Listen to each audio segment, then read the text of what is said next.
इसीलिए देश के हित में उसको अभी रहने में कोई हर्जा नहीं।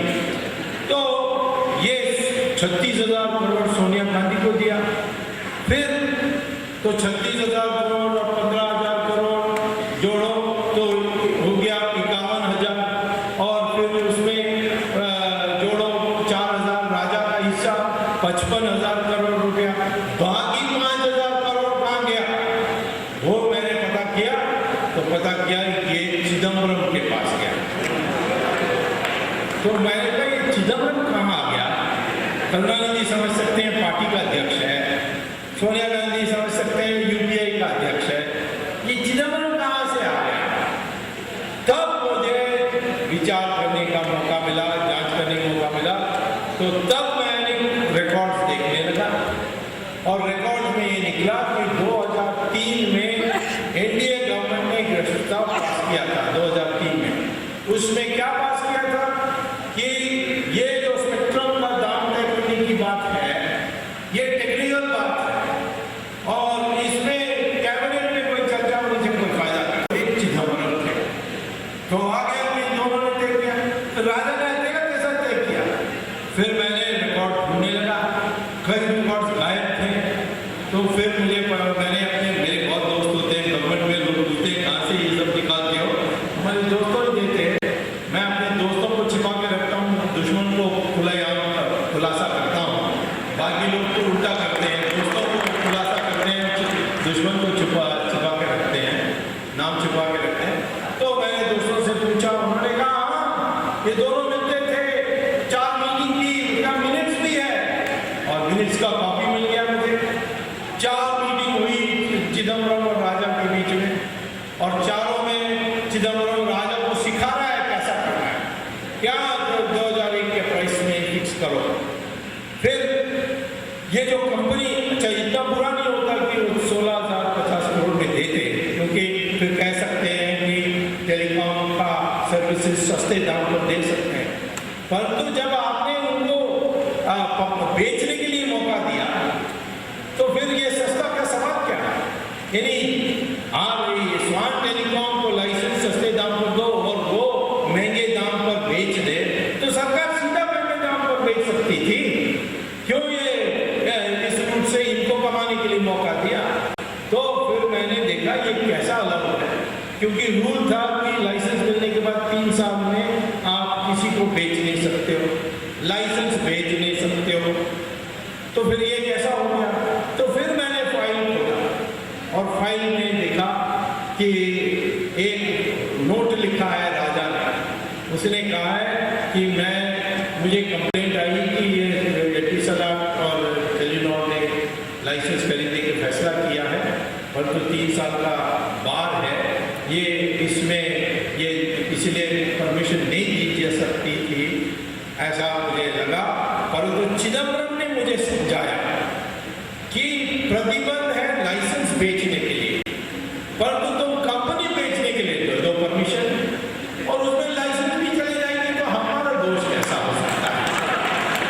देखिए चिदम्बरम वकील है और चोर है, तो चोर वकील चोर बन जाएगा तो बहुत नेचुरल हो जाता है। उसने ऐसा रास्ता उसको दे दिया, कंपनी बेच दे। तो राजा ने उर्दू में लिख दिया कि चिदम्बरम ने मुझे समझाया कि ऐसा हम कंपनी को बेचने के लिए अनुमति दे देंगे तो फिर तो लाइसेंस चले जाए नहीं चले जाए, ये हमारा कसूर नहीं है। तो ये होते मैंने फिर सोचा कि अब ये मामला राजा ने अकेला नहीं किया है, तो मैंने कोर्ट में पहले तो उस समय थोड़ा व्यस्त था कि राजा के बाद बंडी मुड़ी ने खूब पैसा कमाया तो उसको भी अंदर करने के लिए, फिर पता लगा कि जब राजा के पहले ये महाराज था इसने कई बदमाशी की, उसको भी अंदर करने के लिए कार्रवाई करनी थी। होने के बाद फिर मैंने चिदम्बरम का शुरू किया और मैंने ट्रायल कोर्ट में क्योंकि मेरा अलग से केस चल रहा है, ये भी अभूतपूर्व है, क्योंकि नॉर्मली एक पिटिशन कंप्लेंट फाइल करोगे कोर्ट में तो कोर्ट फिर किसी पब्लिक प्रोसिक्यूटर को अपॉइंट करती है उस केस को चलाने के लिए। मैंने कोर्ट में जाकर कहा कि मुझे पब्लिक प्रोसिक्यूटर बनाओ, तो जज ने कहा तुम्हें कैसे बना सकते हैं, आपके लिए तो कोई प्रावधान नहीं है, ये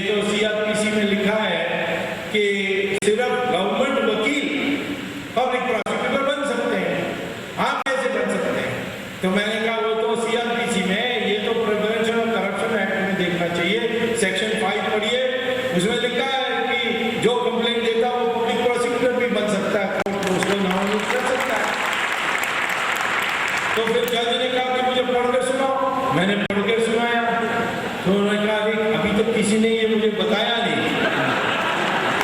हमारे देश में कानून बहुत है ऐसा, इसीलिए हम अन्ना हजारे को कहते हैं नए कानून बने जन लोकपाल में, बहुत अच्छा, पर तो वो बनने तक चुप नहीं बैठना है। इसी के कानून आज के वर्तमान विधि व्यवस्था में कार्रवाई कर सकते हैं, आस्ते भले वो पर कर सकते हैं, वो भी करते जाना चाहिए।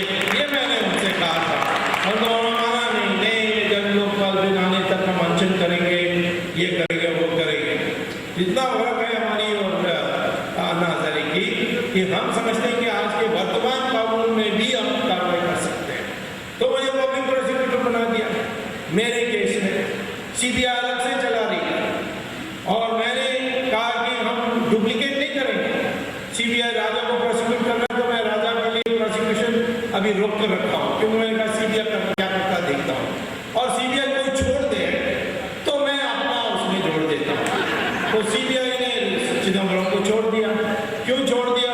क्योंकि चिदम्बरम साहब होम मिनिस्टर हैं और सीबीआई के सारे ऑफिसर आईपीएस हैं, उनका कॉन्फिडेंशियल रिकॉर्ड जो प्रमोशन के आधार बनती है वो सब होम मिनिस्ट्री तय करती है। चिदम्बरम खुद लिखता है, सबका करियर खराब कर सकता है। तो ये सारे सीबीआई ऑफिसर्स कहते हैं ये तो महादुष्ट आदमी है, ये इससे हमें छुटकारा मिलने के बाद इसको हम सबक सिखाएंगे। आप किसी तरीके से कोर्ट में इसका नाम अपराधियों में डाल दीजिए, आरोपियों में डाल दीजिए, फिर हम पूरा काम करेंगे। तब तक हमारे करियर का सवाल है, हम कुछ नहीं कर सकते। ये हाल है सीबीआई की। तो मैंने जाकर कंप्लेंट दिया और जज को दिया, कहा कि चिदम्बरम को हाजिर कराओ और उसको सह आरोपी बनाओ। तो बहुत लंबी बहस चली, 1 महीने चली, 4-5 हियरिंग्स हुए, दस्तावेज सारे मैंने पेश की और जज ने आखिर में कह दिया नहीं, चिदम्बरम को सह आरोपी बना नहीं सकते। अब क्यों था ये अभी मैं बताऊंगा, परंतु मैंने सुप्रीम कोर्ट में जाने का फैसला किया। 16 मार्च को इसकी सुनवाई सुप्रीम कोर्ट में हुई। अब ये कभी हमारी विधि व्यवस्था में होती है। मैंने लाइसेंस कैंसिल करने के लिए मांगा था दिल्ली हाईकोर्ट से, दिल्ली हाईकोर्ट ने रिजेक्ट कर दिया मेरा पिटीशन को। फिर मैं सुप्रीम कोर्ट गया, वहाँ जीत गया। फिर मैंने राजा के खिलाफ मुझे सैंक्शन प्रधानमंत्री नहीं दे रहे, इसलिए प्रधानमंत्री को नोटिस भेजिए, वो मैंने हाईकोर्ट को कहा, उन्होंने रिजेक्ट कर दिया था। सुप्रीम कोर्ट गया, सुप्रीम कोर्ट ने प्रधानमंत्री को नोटिस भेज दिया। तो इसीलिए इसमें कोई निराश होने की बात नहीं है कि इसने ट्रायल कोर्ट में ऐसा क्यों किया। तो मैं सुप्रीम कोर्ट में जा रहा हूँ, गया हूँ सुप्रीम कोर्ट में 16 तारीख को बहस करूँगा। क्या बहस करूँगा? अब देखिए, ये ट्रायल कोर्ट का जज का मंशा क्या था मैं नहीं जानता हूँ। उन्होंने 70 पैराग्राफ की ऑर्डर दी, उसमें 68 पैराग्राफ मेरे फेवर में, आखिर में वो कुछ और कहते हैं। ये 68 पैराग्राफ में कहते हैं कि स्वामी ने सिद्ध कर दिया, मोटी बात मैं बता रहा हूँ, सिद्ध कर दिया कि राजा ने अकेला फैसला नहीं किया, तो चिदम्बरम के साथ मिलकर के दाम तय किया 2001 का, जैसे 2003 की कैबिनेट रेजोल्यूशन के अनुसार। तो ये दोनों मिले, 4 बार मिले और चारों बार चिदम्बरम ने जिद किया कि 2001 का दाम होना चाहिए। ये स्वामी ने सिद्ध कर दिया, पहली बात उसने कहा। फिर दूसरी बात कहा कि स्वामी ने ये भी सिद्ध कर दिया है कि राजा को समझाया चिदम्बरम ने कि इन कंपनीज को लाइसेंस मिलने के बाद वो विदेशी कंपनी को बेच सकते हैं 3 साल के पहले ही, ये कहकर कि कंपनी बिक सकता है, लाइसेंस उसके साथ चले जाए तो कोई फर्क नहीं पड़ता।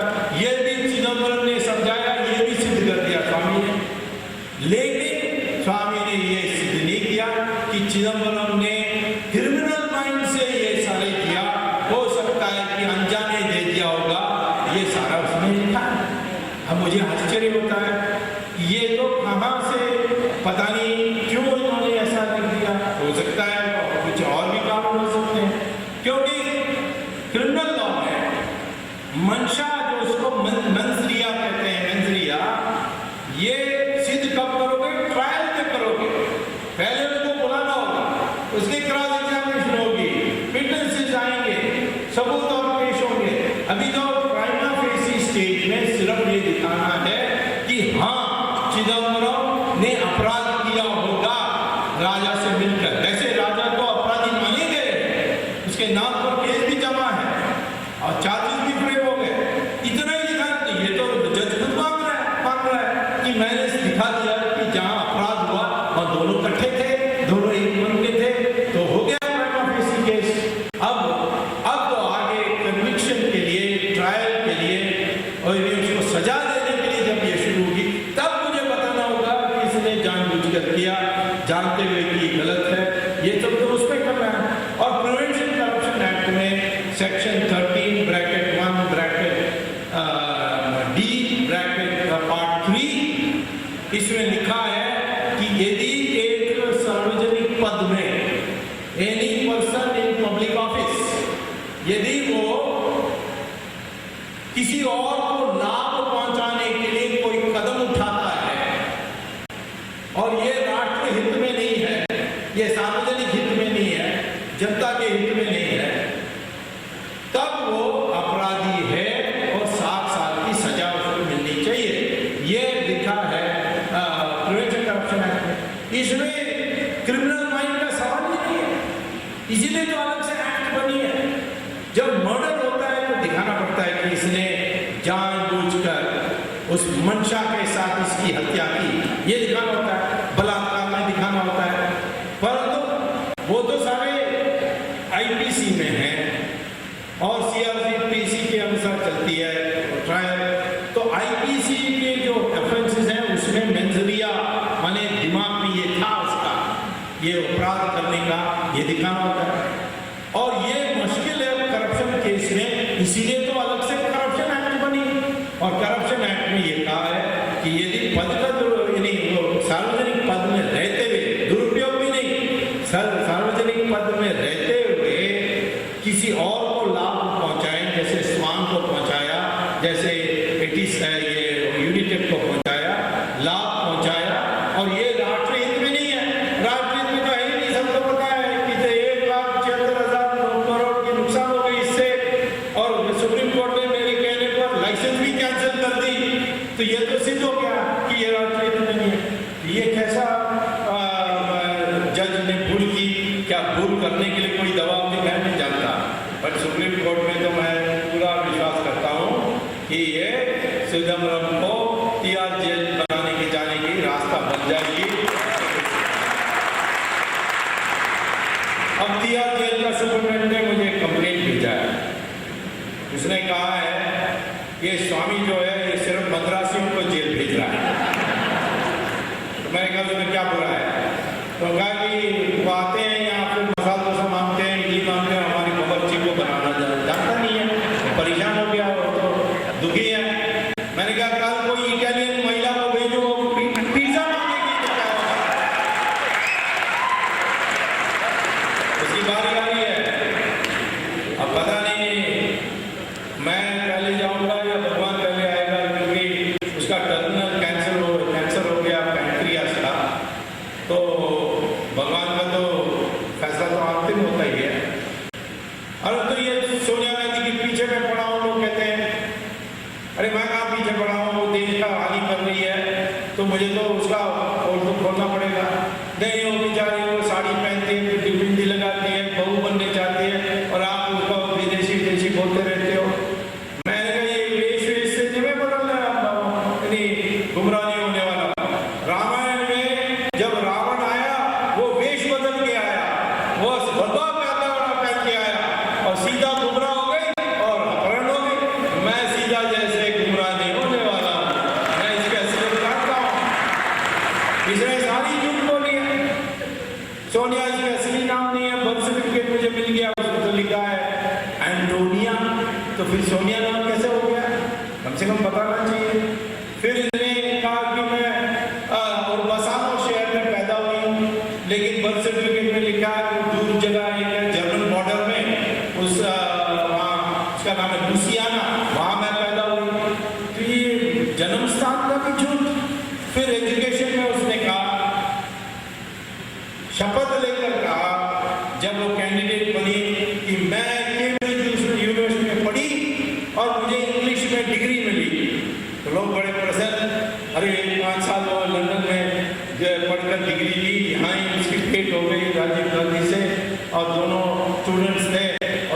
इश्क हो गए, प्रेम हो गया, शादी हो गई। परंतु जब मैं गया कैम्ब्रिज यूनिवर्सिटी लेक्चर देने के लिए और मैंने ये डिनर के टाइम पर कहा कि सोनिया कब थी यहाँ आपके पास, तो कहा नहीं कभी नहीं थी। तो मैंने कहा ऐसे स्टूडेंट कभी नहीं थी? नहीं बिल्कुल नहीं थी। मैंने कहा एंटोनिया माइनो के नाम से भी नहीं? नहीं एंटोनिया माइनो के नाम से भी नहीं। तो मैंने कहा लिख कर दे दोगे? मैंने कहा लिख कर दे देंगे। तो मैंने लिख कर दे दिया रजिस्टर में कि सोनिया गांधी माइनो, एंटोनिया माइनो, ये सारे नाम को जो 4-5 नाम थे मैंने दिया। नाम से कभी स्टूडेंट याद नहीं था। मैंने आकर फिर स्पीकर को दिया, मनोहर जोशी थे उस समय शिवसेना के स्पीकर।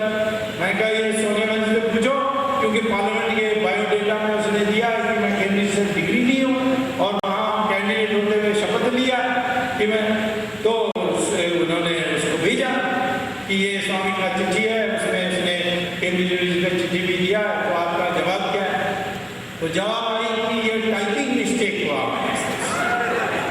अरे टाइपिंग मिस्टेक इतना लंबा? कॉमा फुल स्टॉप एक तो हो सकता है टाइपिंग मिस्टेक, बट डिग्री होके studied in university of Cambridge and got a degree in English, इतना लंबा? तो फिर तो मैंने मनोहर जोशी को कहा कि इसको Guinness book of world record को भेज दो कि longest typing mistake in history. तो ये जो आपको वास्तविकता बताने के लिए तैयार नहीं है, सारी चीजें उसके बारे में झूठ है कि मैं क्या कर दिया प्रधानमंत्री के पद पे, ये भी झूठ है। क्या हुआ कि 14 मई 2004 को अखबार में आ गया कि सोनिया गांधी कांग्रेस की उम्मीदवार है प्रधानमंत्री के लिए।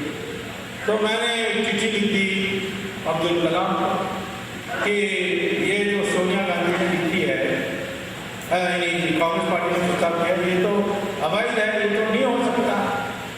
और इसमें section 5 proviso section 5 of the citizenship act में एक बंधन है इनके ऊपर। तो मैंने इनको लिख दिया। मैं फिर दिल्ली आया। 17 तारीख को मैं टीवी में बैठ के देख रहा था कि राष्ट्रपति ने सोनिया गांधी को 5 बजे आमंत्रित किया सरकार के दावेदार बनने के लिए। तो मैंने कहा कि मेरा चिट्ठी गया वैसे, लेकिन 12:30 बजे मुझे अब्दुल कलाम का फोन आया। कहा कि तो कहाँ हो? मैं 2 दिन से ढूंढ रहा हूँ तुम्हें। तो मैंने कहा कि मैं तो अभी मद्रास से आया, तुरंत आ जाओ। मैंने कहा कब तक? मैंने कहा 12:45 तक। मैंने कहा मैं लंच कर रहा हूँ, लंच के बाद। नहीं 12:45 नहीं आओगे तो मत आना। तो मैं फिर भागा, मेरे घर बहुत दूर नहीं है। तो मैं पहुँचा, दफ्तर गया, हाँ बैठे हुए राष्ट्रपति जी और सारे उनके ऑफिसर्स बैठे। उन्होंने कहा कि चिट्ठी देखो तुमने लिखा ना। मैं कहा इनको सबको समझाओ।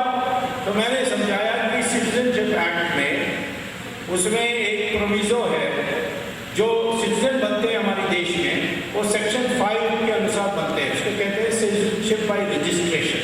ये पैदा हुए देश में वो सिटीजन नहीं, यहाँ पर हम तो इस देश में पैदा हुए, परंतु वो जो सिटीजनशिप एक्ट है वो विदेशी जब बनता है उसका है। तो फर्क क्या है कि मैं और आप पैदा हुए तो दुनिया में कोई भी, यदि हम दूसरे देश की नागरिकता नहीं लेंगे तो हमारी कोई भी सरकार आए हमारी नागरिकता को समाप्त नहीं कर सकते। परंतु जहाँ तक वो सिटीजनशिप एक्ट में जो बनते हैं वो उनका नागरिकता 4-5 कारणों से कभी भी समाप्त कर सकते हैं। परंतु एक प्रोविजो भी है, उसमें ये है कि जो भी विदेशी हमारे देश में नागरिक बनता है वो उसके ऊपर वही अंकुश और रिस्ट्रिक्शंस लगेंगे जो इंडियन के देश में बनने के ऊपर लगता है। इसको कहते हैं रेसिप्रोसिटी क्लॉज। और इटली में आप उस देश में पैदा नहीं होते तो फिर आप उस देश का प्रधानमंत्री बन नहीं सकते। तो इसलिए इटालियन देश में बनेगा तो उसको भी क्योंकि इस देश में पैदा नहीं हुआ प्राइम मिनिस्टर नहीं बन सकता। ये मैंने बताया। उन्होंने कहा ये कॉन्स्टिट्यूशनली वाइड है। मैंने कहा बिल्कुल। मैंने 2-3 जजमेंट भी सुनाई जहाँ इस पर कई पुराने केसेस पर फैसला हुआ कि नहीं ये तो कॉन्स्टिट्यूशनल है। तो उन्होंने कहा ठीक है तुम जाओ। मैंने कहा बात तो अखबार में बैठे मैं क्या बोलूँ? तो कहो कि मैं गंभीरता से जांच कर रहा हूँ। मैंने कहा परंतु 5 बजे आपने उनको बुला लिया। तो उन्होंने कहा 5 बजे, अभी तो 1 बज रहा है, तुम कहाँ 5 बजे की बात कर रहे हो। तो मैं चले गया।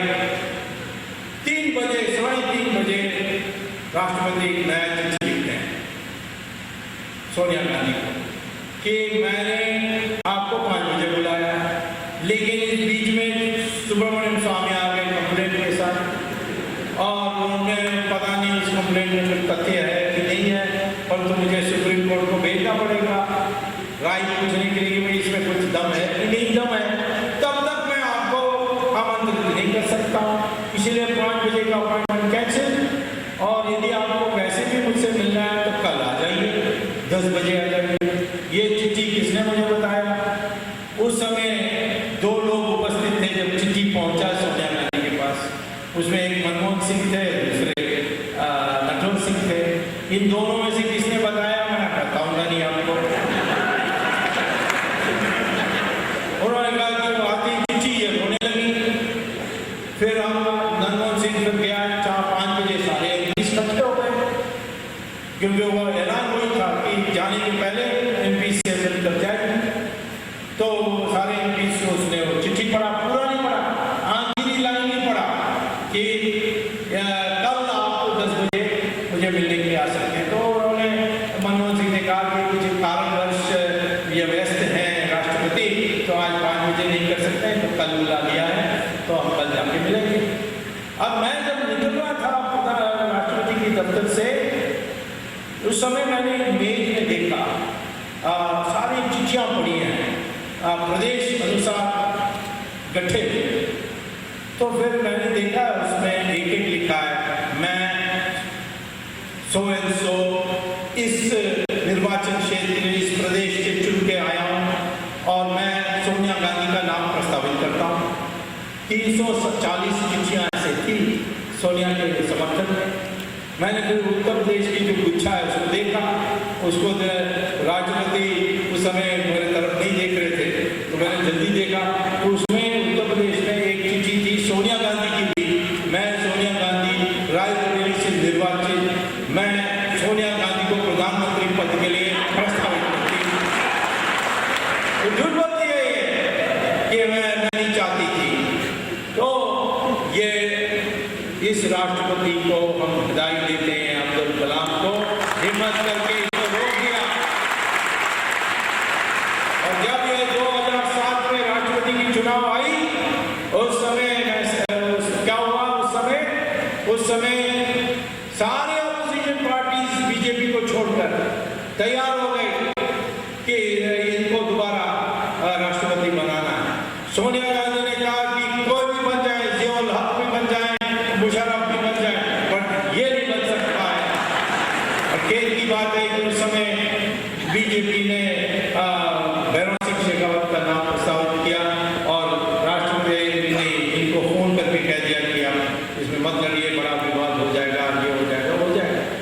आगे इस कल की चुनाव की रिजल्ट जैसे मैं अपेक्षा कर रहा हूँ कि कांग्रेस चौथा पोजीशन में होगी, लोग कहते हैं नहीं 5वां पोजीशन में होगी, इंडिपेंडेंस से भी ज्यादा लेने वाले हैं, पता नहीं, तो बुरी हालत होने वाली है। तो ये राष्ट्रपति के चुनाव में ऑपोजिशन का कैंडिडेट बन सकता है। इस बार दोबारा